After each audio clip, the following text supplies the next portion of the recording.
कोल्हापूर शहराला लागून असलेल्या 42 गावांसाठी कोल्हापूर नागरी क्षेत्र विकास प्राधिकरणाची स्थापना करण्यात आली होती. या प्राधिकरणाला विशेष नियोजन प्राधिकरणाचा दर्जा देण्यात यावा असा प्रस्ताव शासनाला सादर करण्यात आलाय. कोल्हापूर महानगरपालिका हद्दवाढ विरोधी कृती समितीनं याचं स्वागत केलंय. या गावांना 1000 कोटींचा निधी देण्यात यावा अशी मागणी कोल्हापूर महानगरपालिका हद्दवाढ विरोधी कृती समितीचे अध्यक्ष सरपंच मधुकर चव्हाण यांनी केली आहे. हद्दवाढ होऊ नये आणि 42 गावचं प्राधिकरण सक्षम व्हायला पाहिजे आणि शासनाकडून 1000 कोटीचा निधी येऊन ही 42 गावं पहिल्यांदा सक्षम करा अशा पद्धतीचा लढा 3 महिन्यापूर्वी आम्ही कृती समितीच्या माध्यमातून दिला. आणि हा लढा देत असताना आंदोलनं केली, निदर्शनं केली, गावं बंद ठेवली, 1 दिवसाचं धरणे आंदोलनं केले.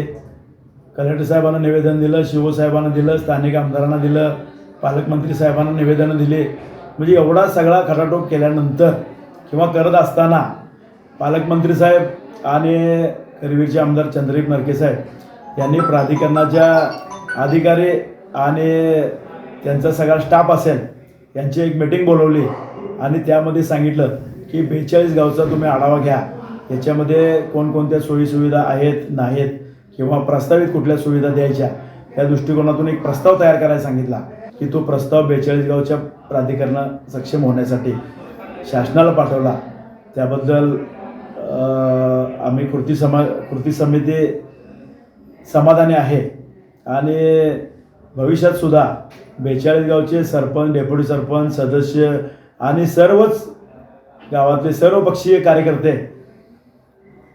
या सगळ्यांच्या वतीनं आणखी एक आम्ही पालकमंत्री साहेबांना विनंती करतो की शासनाकडून 1000 कोटीचा निधी आणून आमची 42 गावं सक्षम करावी. हा दर्जा प्राप्त झाल्यानंतर प्राधिकरणाला स्वतःचा विकास आराखडा तयार करण्याचा अधिकार प्राप्त होणार आहे.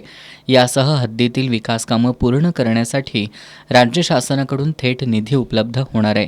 त्यामुळे या 42 गावांचा पायाभूत सुविधेसह सर्वांगीण विकास साधता येणार आहे.